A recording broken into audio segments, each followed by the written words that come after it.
Assalamualaikum warahmatullahi wabarakatuh. Selamat datang di channel saya, materi tentang self improvement bersama saya Angga. Semoga manfaat materi yang akan saya bawakan kali ini ya. Menghadapi pertanyaan yang paling sering muncul di room saya ya. Saya kebetulan tiap hari tuh nge-live streaming gitu ya di TikTok ya. Boleh follow saya di sana untuk live streamingnya setiap hari ya, jam 12.30 sampai jam 3 sore waktu Indonesia bagian barat. Anda bisa bertanya langsung kepada saya di sana apapun yang mungkin kepingin diperbaiki, mungkin kepingin dikenali ya, mana yang harus diperbaiki. Baik. Pertanyaan yang paling sering muncul di room saya itu adalah tentang memaafkan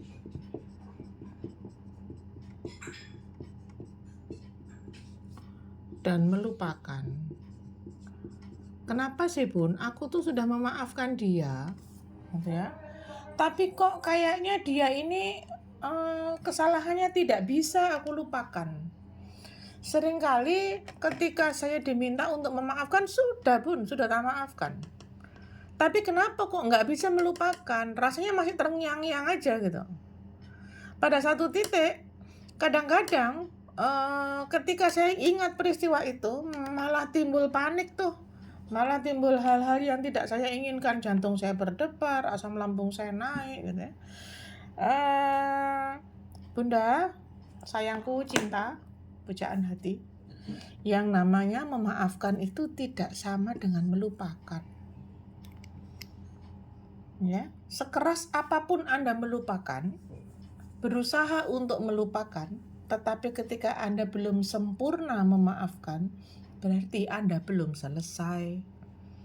Dan kalau belum selesai, jangan harap bisa melupakan. Wong sudah selesai saja masih ingat, bisa kok. Apalagi belum memaafkan. Lu pun aku sudah belum maksimal. Belum maksimal memaafkannya.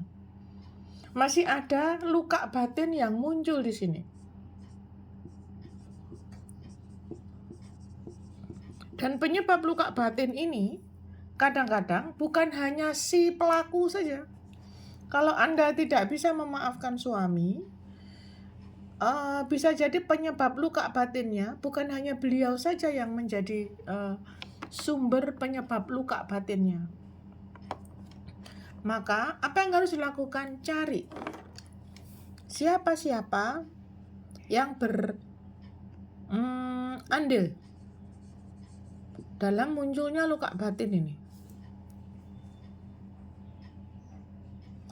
Bisa jadi Anda belum memaafkan beliau karena punya pengalaman masa lalu di sini. Pasti ada pengalaman masa lalu yang membuat Anda itu masih mengalami luka batinnya karena masa lalu, sekarang ketambahan gitu.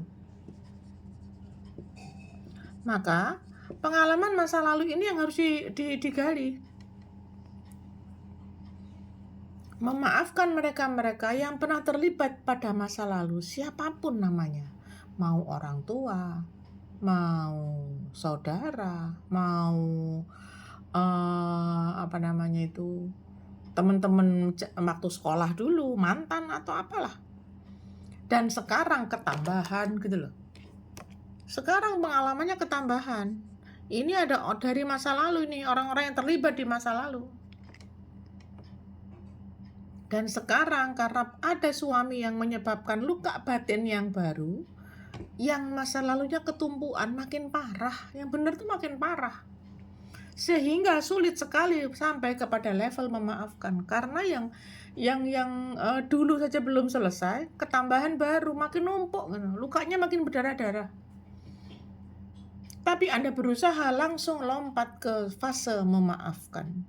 Sehingga sudah sangat bisa dipastikan Anda belum melupakan. Pasti nggak mungkin lupa, maaf aja belum. Gitu ya. Nah, lalu apa Bun indikasinya bahwa saya sudah memaafkan? Apa Bun indikasinya bahwa ciri-cirinya apa kalau Anda sudah memaafkan? Tidak ada emosi yang tertinggal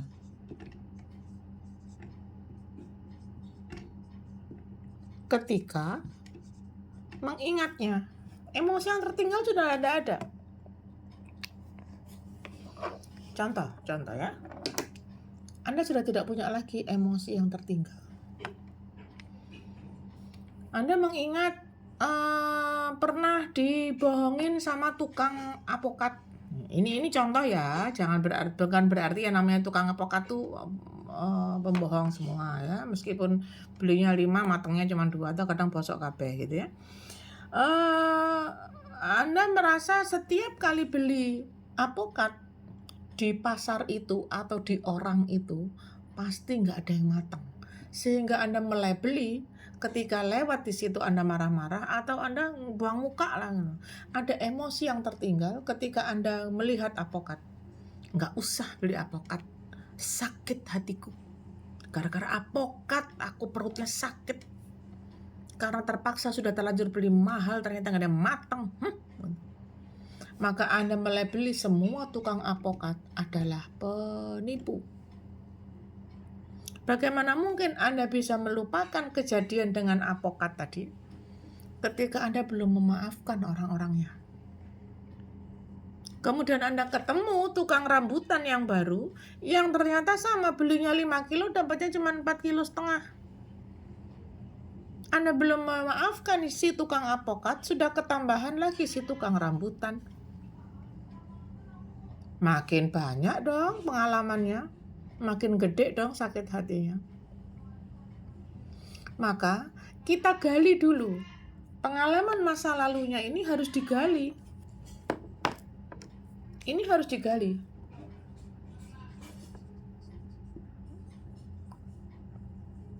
Ketika Anda menggali peristiwa ini, siap-siap bahwa Anda akan error gitu. Termehek-mehek lah ketika mengingatnya ya. Dengan metodenya apa proses menggalinya? Anda boleh pakai metode journaling ya.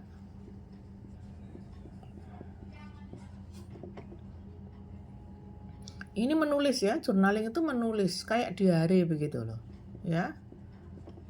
Kemudian Anda bisa menggunakan teknik grounding juga boleh.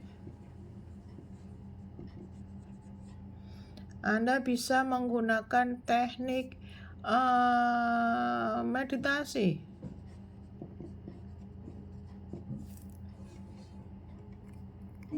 Dan ini semua ada caranya ya, ada caranya.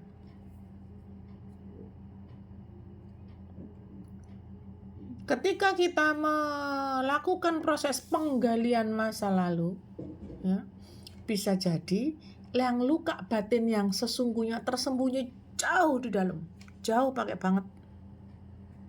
Yang Anda ingat cuman pengalaman ditipu tukang apokat, ditipu tukang rambutan. Padahal sebenarnya Anda sedang mengalami peristiwa masa lalu di mana Anda mengalami sebuah kebohongan besar mungkin di masa lalu. Jadi jangan pernah samakan antara melupakan dengan memaafkan. Anda boleh saja masih terkait dengan peristiwa itu, masih ingat detailnya, tapi ketika Anda sudah memaafkan, maka Anda sudah bisa menarik sebuah senyum manis gitu ya. Karena Anda sudah tidak memiliki lagi emosi yang tertinggal. Anda sudah tidak lagi merasa sedih, sudah tidak lagi merasa galau, sudah tidak lagi merasa ketakutan, kecemasan atau apapun. Dan tidak ada gejolak yang muncul ketika Anda berusaha mengingat peristiwa itu. Maka untuk mengenali gejolak yang muncul itu Anda butuh pendamping. Apa sih pendampingnya, Bun? Aku nggak punya siapa-siapa Bun di rumah gitu. Maka dampingi dengan journaling.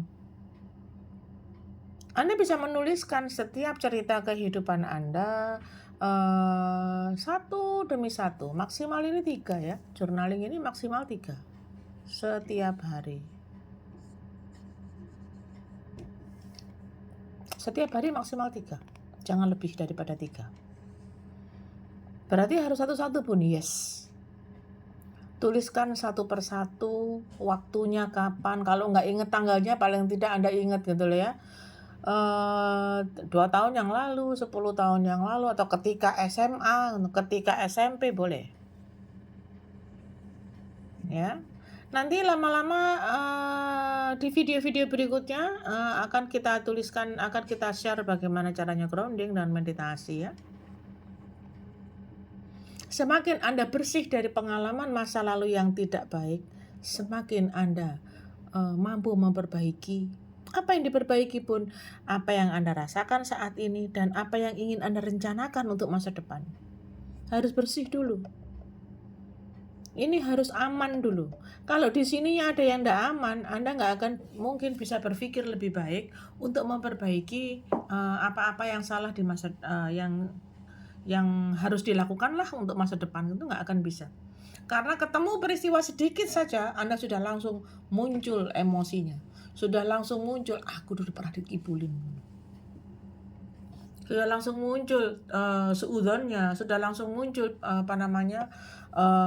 judgementnya, karena ada yang belum Anda selesaikan. Jadi bedakan ya Bun antara memaafkan dan melupakan. Yang harus Anda lakukan adalah memaafkan, karena forgive but not forget. Itu kata Nelson Mandela tuh.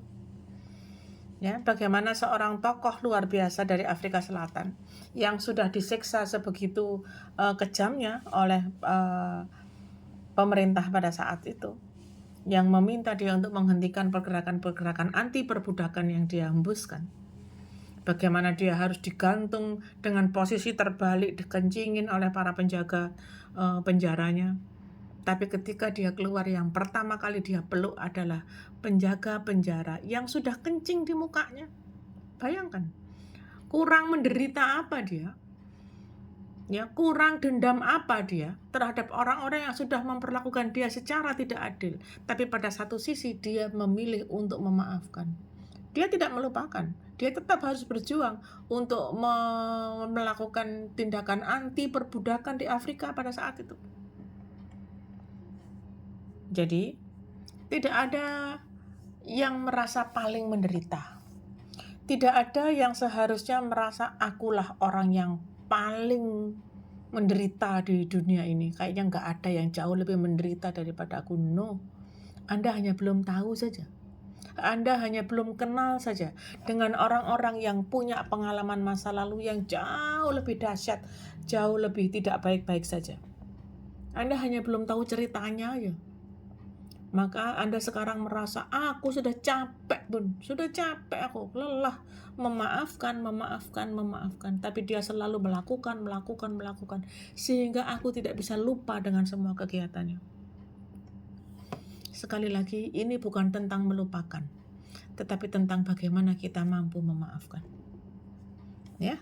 Ikuti terus channel ini, semoga memberikan manfaat dan boleh di-share ya untuk teman-teman di luar sana yang mungkin memiliki peristiwa yang sama yang berkaitan dengan memaafkan orang-orang di sekitar kita. Karena pasti ada pesan khusus yang ingin disampaikan oleh Sang Pencipta, oleh Allah dalam kehidupan kita berkaitan dengan hadirnya beliau-beliau dalam kehidupan kita. Jangan pernah menjadikan emosi kita menjadi sesuatu yang membuat kita protes terhadap apa yang sudah diputuskan Tuhan dalam kehidupan kita. Saya rasa cukup itu. Kita